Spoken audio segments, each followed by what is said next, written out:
सभी का मंगल हो। नमस्कार। शास्त्रों ने तो सारी चीज़ बताते हैं, लेकिन जब से साइकोलॉजी मनोविज्ञान सब्जेक्ट आया तब से उसमें भी यही है कि प्रत्येक मनुष्य का चेहरा किसी न किसी पशु पक्षी से मिलता है। कुछ कुछ मतलब फ्रेमिंग उसकी इस टाइप की होती है, ऐसा नहीं कि चेहरा मिलता है, मतलब कुछ एक ऐसा वो रहता है कि जैसे वो पक्षी को उसको रखो तो वही हाव भाव उसके अंदर, वही हाव भाव उसके अंदर, और स्वभाव तो बिल्कुल ही लगभग मिलता है। ठीक है ना। आप देखेंगे चेहरों के हिसाब से भी आप लेकिन ये बहुत डीप थ्योरी है।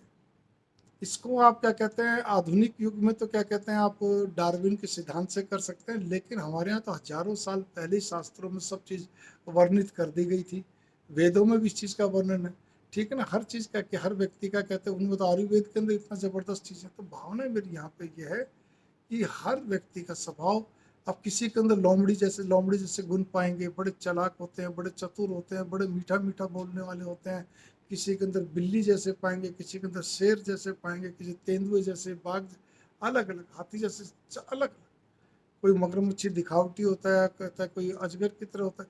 मतलब उनके स्वभाव के अंदर वो कौवे की तरह, चील, बाज, गरुड़, कुछ भी बोल लो आपको, कबूतर, तोता, जो बोलना बोलो, लेकिन ये इतनी डीप थ्योरी है, इतनी डीप थ्योरी है कि इसको समझने के लिए बहुत बारीकी से कई तरह की चीज़ों को समझना जरूरी होता है। अब जैसे एग्जाम्पल के लिए कुछ व्यक्ति होते हैं, अब इसमें दो चीज़ें हैं। एक व्यक्ति का स्वभाव तो जो हाथी की तरह होता है, उसको कुछ फर्क नहीं पड़ता कौन क्या बोल रहा है, कौन क्या नहीं बोल रहा, वो अपनी स्पीड से, अपनी चाल से चलता जाता है। वो व्यक्ति अपने लक्ष्य के प्रति सचेत रहता है, वो बिना किसी की परवाह करे। ठीक है ना। स्मरण शक्ति लोगों की तेज होती है, हाथी की बहुत तेज स्मरण शक्ति होती है। इसी प्रकार से ये लोग कभी भी अपने किए हुए को कहते हैं अच्छे बुरे को भूलते नहीं, बिल्कुल भी नहीं भूलते हैं। इस बात को याद रखिए आप। ठीक है ना। इनके साथ कोई भी नेगेटिव हो पॉजिटिव इसको भूल नहीं पाते हैं। इसी प्रकार से हाथी की तरह क्या कहते हैं, ये बड़े ही पेट के गहरे होते हैं। यहाँ पे ये नहीं कि खाने पीने वाले बहुत होते हैं, वो भी हो सकते होंगे, लेकिन पेट के बहुत पचाने वाले होते हैं, जल्दी से अपनी पेट की था किसी को देते ही नहीं। तो इसको आप छुपे रुस्तम भी बोल सकते हैं। ठीक है ना। इनके इनका कहते हैं चेहरा चाहे कितना सुंदर हो या नहीं हो, बात उस पर नहीं होती है, लेकिन ये बहुत बनावटी नेचर की भी होते हैं। ऐसे दिखाएंगे जैसे बहुत मासूम सरल सरल व्यक्ति, लेकिन ये बहुत दिमाग के इंसाइक्लोपीडिया होते हैं, बहुत तेज विलक्षण बुद्धि वाले भी होते हैं।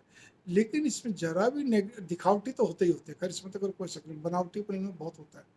बनावटीपन का अर्थ ये जरूर नहीं कि आपको पैसे से भी दिखाएंगे, मतलब इनकी हर क्रियाकलाप में जो बारीकी से इनको समझेगा तब समझ में आएगी। लेकिन सबसे बड़ी बात है, अगर ऐसे व्यक्तित्व के अंदर महाधूर्तता व्यक्ति हो, धूर्त व्यक्ति हो जिसको कहना चाहिए, ठीक है ना, छल परपंची हो, तो उसको हम क्या बोलते हैं, ऐसे व्यक्ति को हाथी शब्द हटा के फिर उसको मगरमच्छ का रूप दे दिया जाता है कि ऐसे लोग मगरमच्छ की तरह होते हैं।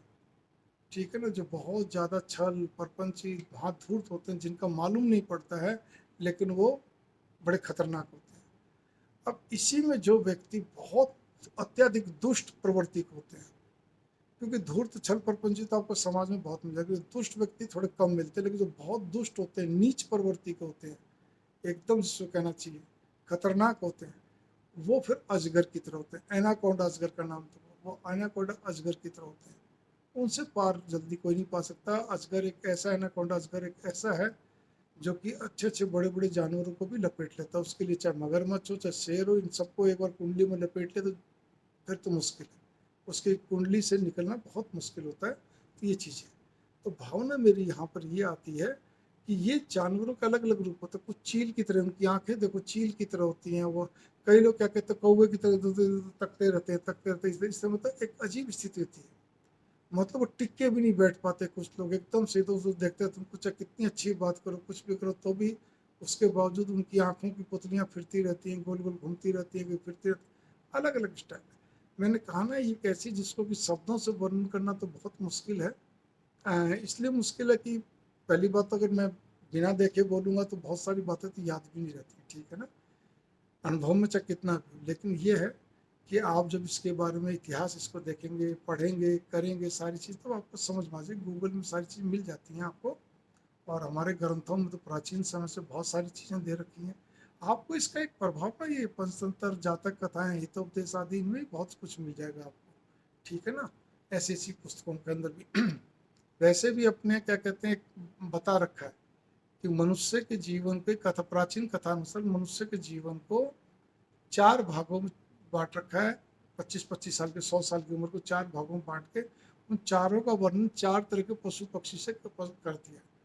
तो पहले ये माना जाता है कि पहले शुरू के 25 साल जो होते हैं वो बचपन से लेकर, और जैसे पहले बिल्कुल बच्चा होता है, फिर किशोरावस्था, फिर नौजवानी में जब चढ़ने लगता है तब तक, अभी पूरा नौजवान नहीं, तब तक क्या कहते हैं वो बंदर की तरह होता है, उछल कूद करना, चंचल प्रवृत्ति। फिर उसका 25 से 50 साल तक वो बिल्कुल गधा बोल लो, घोड़ा बोल लो, जो बोलना बोल लीजिए, उसकी तरह हो जाता है। बस केवल काम ही काम, बोझे की तरह लगा रहता है, परिवार के लिए, अपने लिए, सबके लिए। बहुत सारे उसके अपने कार्य रहते हैं, सपने रहते हैं, जो भी कुछ उसकी अपनी कहते हैं परिस्थितियाँ, स्थितियाँ। वो घोड़े की तरह लगातार लगा रहता है, लगा रहता है, लगा रहता है। कई जगह गधा भी लिख रखा है कि गधे की तरह अपना लगा रहता है। ठीक है जी। फिर 50 से 75 का साल उसका होता है जिसमें कुत्ते की तरह स्थिति हो जाती है, जहाँ पे वो केवल बस भौंकता रहता है, उपदेश देता है, मतलब सब कुछ समझाता रहता है, करता रहता है, ऐसा नहीं वैसे नहीं, बड़ा चौकस रहता है। अपना जितना उसने कमाया हुआ होता है वो अपने बच्चों के प्रति, परिवार के प्रति बहुत ज़्यादा सचेत हो जाता है, हमेशा सजग रहता है, कभी ऐसा न हो जाए, वो न हो जाए, ये हो जाए। एक अज्ञात भय से भी ग्रसित हो जाता है वो, ठीक है ना, कुछ उसके मन में भय रहता है।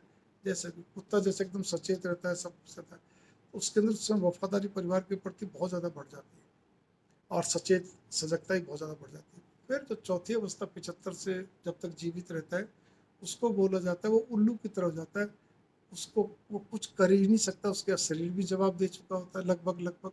बस अपना धीमे धीमे चलता है, अपना उठता है, बैठता है, उसको खाने को मिल जाता है टाइम टू टाइम, कपड़ा पहनने को जो भी कुछ है। बाकी कोई उसको सुनने वाला नहीं होता, कोई समझने वाला नहीं होता, वो भी कम बोलता है।